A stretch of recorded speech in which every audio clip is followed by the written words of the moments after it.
இதெல்லாம் மாத்துறது கடைசியா ஒண்ணு பண்ணுவாங்க திமுக.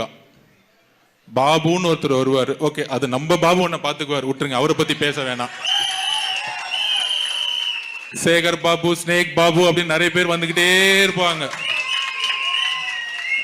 இந்த வட்டம், நகரம், சதுரங்கம் இதெல்லாம் வந்துகிட்டே இருக்கும். கடைசியில ஜெயிக்க முடியாதுன்னு தெரிஞ்சுக்கிட்டு ஒண்ணு பண்ணுவாங்க. என்ன பண்ணுவாங்கன்னா, வீடு வீட 2000 ரூபாய் கொடுப்பாங்க, இல்ல 3000 ரூபாய் கொடுப்பாங்க. தலைவர் நிக்கிற தொகுதின்னு 5000 போவோம். இப்பெல்லாம் ஏலம் ஆயிருச்சு.